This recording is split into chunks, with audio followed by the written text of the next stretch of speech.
All right, guys, we made it to 10.4, which is vectors. This is a good sign because when we get to vectors, we are almost done with the semester. So yay, class. Anyways, 10.4 vectors, part 1.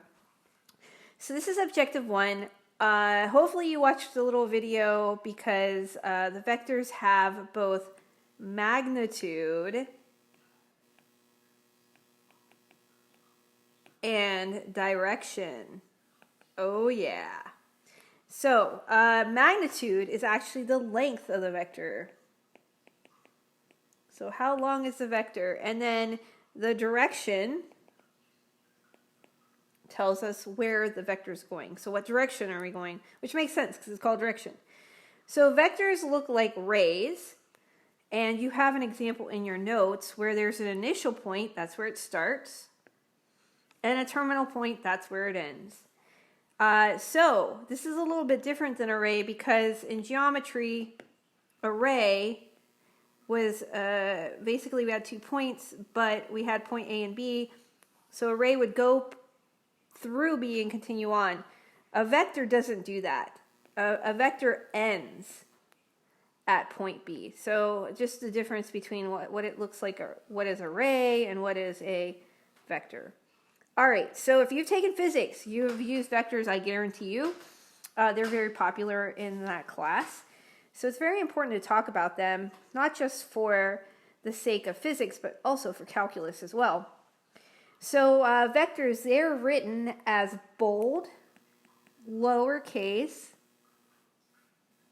and I'm sorry, that got small, lowercase, and I'm just going to rewrite this because this is getting messy, bold, lowercase letters. Okay, so you can see something that looks like vector v. And when two vectors are equal, they have the same magnitude and they have the same direction. So let's call this vector v, vector w, and vector u. Let's just call these three that. So vector v, if you look, it has the same length as vector w or u. And it's going in the same direction. So for vectors to be equal, their magnitude and direction have to be the same. We can add vectors geometrically by finding the sum of two vectors. So before we do that, we have to understand that vector addition is like regular addition and the fact that it follows some of the same rules. For instance, vector addition is commutative. I have vector v plus vector w is equal to vector w plus vector v. So what that means is I can change the order and still come up with the same sum. Vectors are also associative, meaning I can keep the order in which they're added, however I can change the grouping. So I have vector u plus in parentheses vector w plus vector v equals vector u plus v in parentheses plus w. And it also follows the zero property addition, meaning if I add 0 to a vector, I get that vector. So that's just like regular addition. 5 plus 0 equals 5, right? So v plus 0 is equivalent to 0 plus vector v, which is just vector v. And we also have the additive inverse property. Additive inverse property says if I add the numbers opposite, I shall get 0. For instance, for regular addition, if I have 5 plus negative 5, that equals 0. Well, if I have a vector plus its negative vector, it zeroes out.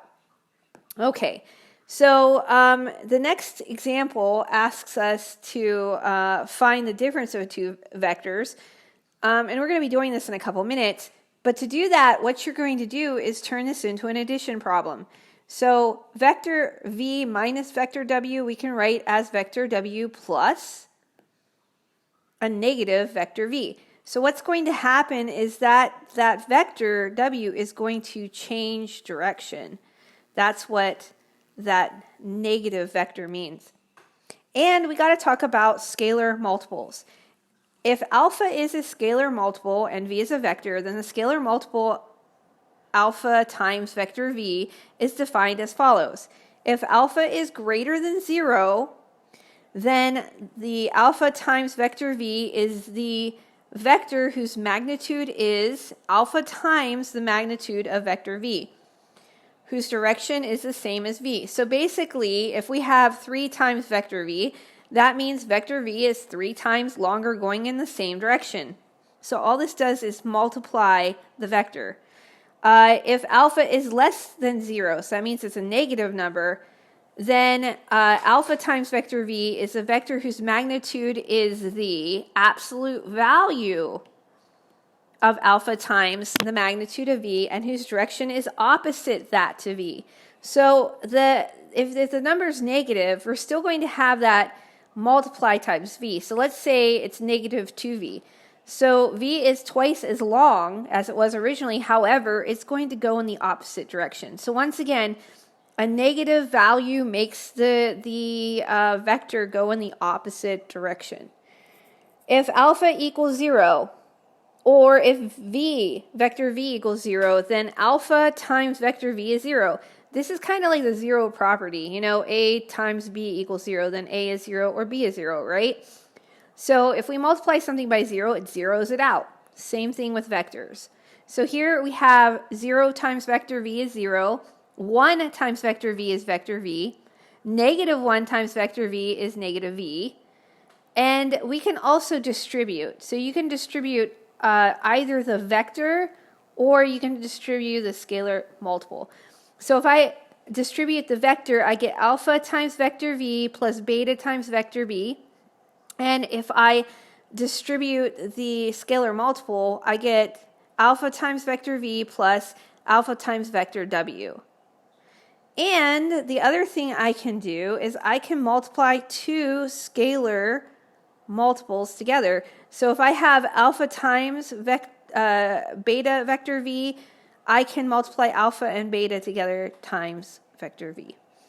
All right, so let's check out this next example here. There are 3 parts, part A, part B, and part C, and it says, use the vector illustrated in figure 49 to graph each of the following vectors. Part A, vector v minus vector w. Part B, 2 times vector v plus 3 times vector w. Part C, 2 times vector v minus vector w plus vector u. Okay, before I do part A, part B, and part C, I'm going to teach you a trick to know how to graph these, okay? So first of all, if I look at vector w, I can pretend like I'm making a right triangle, okay? And remember, the starting point is denoted right here where I am going to highlight, okay? That's the starting point. And the ending point I'm going to put in red is right here.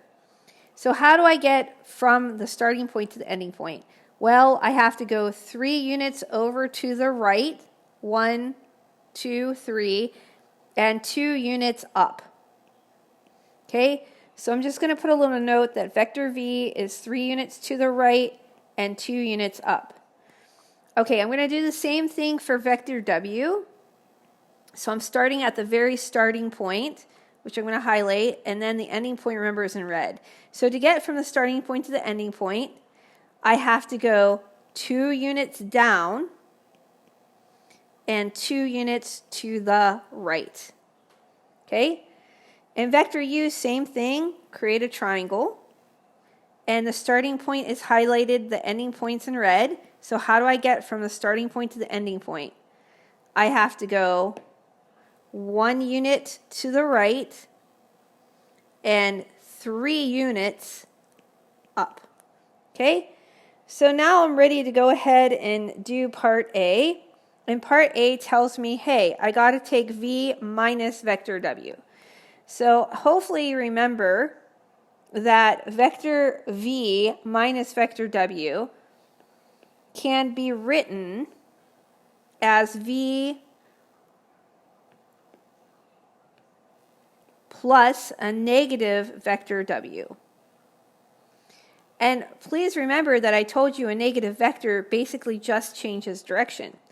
So remember, v equals 3 to the right and 2 up, right?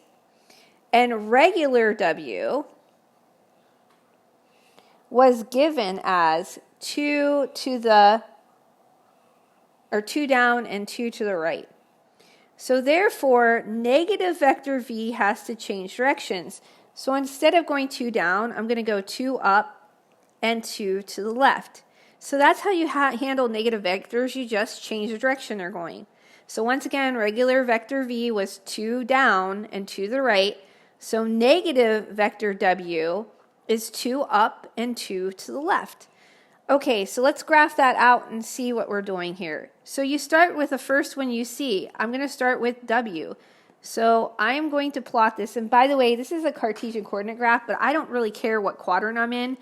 I'm just going to plot a point. So I'm going to start here. Okay, I'm going to go 3 to the right, 1, 2, 3, and 2 up. So I'm going to put in vector v. That's what that was. Now I'm going to add negative vector w to that. So negative vector w to that value. So I'm going to go 2 up and 2 to the left. Okay, and this is negative vector w. So I have v plus negative vector w. The answer, guys, I start at the very, very starting point, and I end when I add the two together.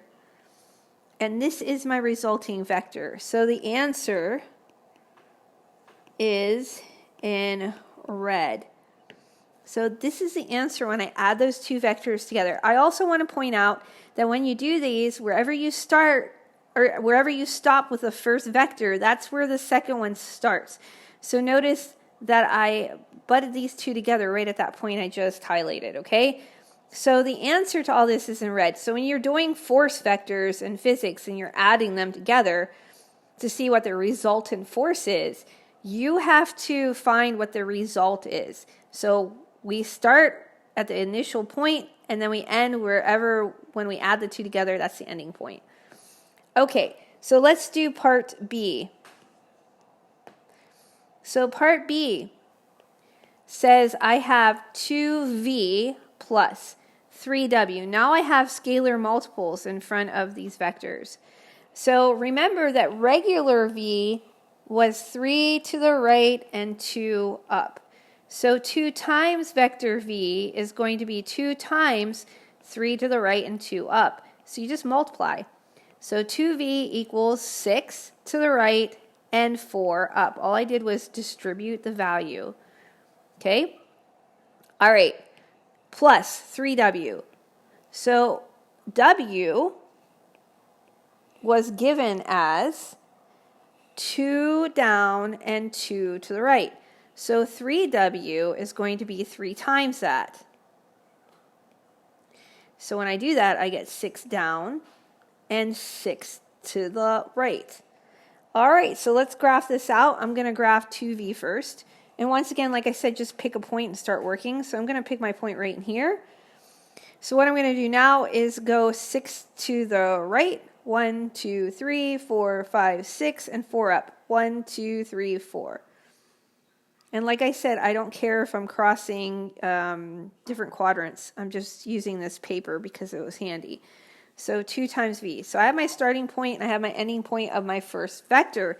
Now I have to add 3v to that. So from the last point that I hit, the ending point of 2v, I'm going to go 6 down. 1, 2, 3, 4, 5, 6, and 6 over to the right. 1, 2, 3, 4, 5, 6.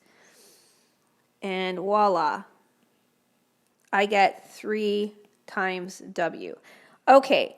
So I have the two vectors, I've added them together, so my answer is from the initial starting place to the ending point that we just found. So my answer again is in red. Okay, answer is in red. All right, so I'm going to highlight that again. All right, so let's go ahead and check out Objective 2, magnitudes of vectors. And you know, actually I have to do part C. So give me a moment. I'm going to erase this and we'll do part C. Sorry about that. Okay, so C says 2 times vector v minus w plus u. So vector v, remember, was 3 to the right and 2 up. So if I take and multiply that by 2, I distribute that 2 to get 6 to the right and 4 up. Vector w, regular, is 2 down and 2 to the right. So negative vector w is 2 up and 2 to the left. and u is 1 to the right and 3 up. So now I'm ready to graph this. So once again, just pick a point. I'm going to pick a point down here, and I'm going to go 6 to the right, 1, 2, 3, 4, 5, 6, and 4 up. 1, 2, 3, 4. And I'm going to go ahead and write this as 2v. So now I know where I'm starting at least, okay? All right, from the ending point or the terminal point of 2v, I'm going to add negative w to that. So negative w, remember, is 2 up and 2 to the left. So I went 2 up and to the left to get negative vector v. And finally, I have to now, at the terminal point of negative vector v, add u to that. So I'm going to go 1 to the right and 3 up. So 1 to the right and 3 up gets me there. And remember, this is u. So my answer is, this is the ending point and this is the starting point in red. So I connect the two together and my answer is the red vector. So you can add like many vectors together, but once again, your answer always has to be from your starting point to your very ending or terminal point. Okay, so we got that example finished of graphing vectors, like how do we add them. Now let's look at objective 2, which is the magnitude of vectors. So remember, magnitude is the length of the vector. Symbolically, the magnitude looks like an absolute value, but it has 2 lines. So the magnitude of vector v looks like that. So let's see what the properties of the magnitude of vector v are. If v is a vector and if alpha is a scalar, then we can say that the vector or the magnitude of vector v has to be greater than or equal to 0. Because remember, you're talking about length, so it doesn't make sense to have negative length. Part B. The magnitude of vector v equals 0 if and only if the magnitude is 0. That makes sense as well. So if the magnitude is 0, it doesn't really have any length. Part C, if the magnitude of negative vector v is equal to the positive vector v's magnitude. Because remember, you're dealing with length. So even it doesn't really matter if it has a negative sign, it has the same length.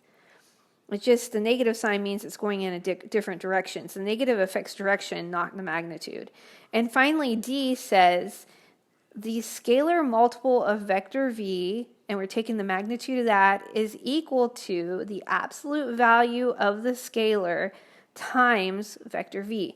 Because remember, when we did 3 times vector v, it made it 3 times as long. Well, if I have negative 3 vector v, then that magnitude is still 3 times as long. So remember, a negative only affects the direction, not the magnitude. And finally, we can have what's called a unit vector. So a vector u for which the magnitude of vector u equals 1 is called a unit vector. Remember, unit, like unit circle, per unit means per 1. So remember, we did the unit circle, the radius was 1. In this case, if it's a unit vector, the magnitude is 1. Okay? All right, so let's go ahead and move on and find the position vector. So a position vector, and let me pop back here, we have to first represent it algebraically. And I don't know if you can see this, but in your notes it says v equals a comma b, right? Where a and b are real numbers or scalars and are called components of vector v. So that's what we have. And now we're going to check out this next section here. So it says a position vector is one where the vector is located at the origin. So guess what, guys? This is kind of a beautiful thing. So if we have a vector out in one of the planes, now it doesn't matter if you're in quadrant 1, quadrant 2, 3, or 4, you can always move it back to the origin, and that's what's called a position vector. So position vectors have the components a comma b. So it's kind of like x comma y, right? So a is your movement on the x-axis, and b is your movement on your y-axis. So let's check this out. Suppose that vector v is a vector with the initial point p1 is equal to x1 comma y1. Okay, so that's a point. not necessarily at the origin. And the terminal point is P2, which is denoted as x2, y2. So these are just points. So if vector v equals 0.1, 0.2, then vector v is equal to the position vector. So they are going to be equal because they're going to have the same length and the same magnitude. So how do I find, or how do I move a vector that is not in the initial position? I can do that by using this formula. So what I'm going to do is I'm going to subtract my x components. So x2, which is the x value of 0.2, minus x1, which is the x value of the first point, comma, y2, which is the y value of the second point, minus y1, which is the y value of the first point.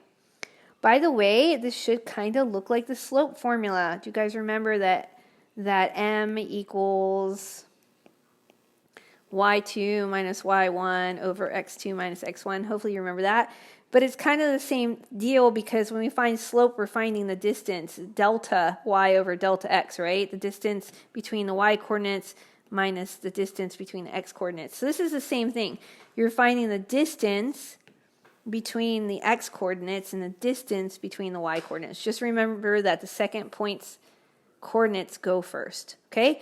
So vector v equals a, b, where a is x2 minus x1 and b is y2 minus y sub 1. Okay, and then I'm going to zoom this in a little bit so you can see that.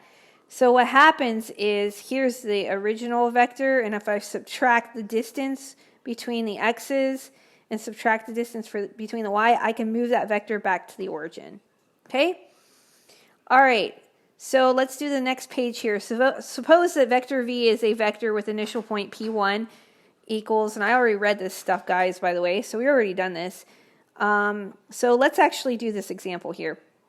Find the position vector of vector v, and it's telling you vector v starts at p1 and ends at p2. If p1 equals negative 1, comma 2, and p2 equals 4, comma 6. So what I'm going to do is, to find a position vector, I got to label these. So P1, negative 1 is x1, and 2 is y1. P2, 4 is x2, and 6 is y2.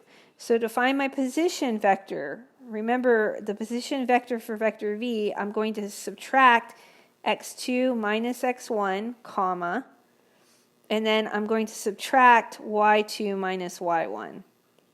Okay, so let's do that. So what is x2? That's 4, minus x1, which is negative 1.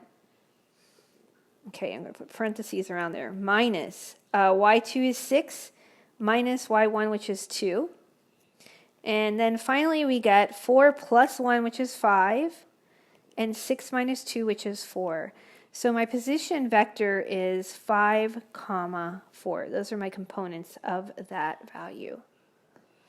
Okay, and that is the end of the first part. There is going to be another part of 10.4. So please watch both.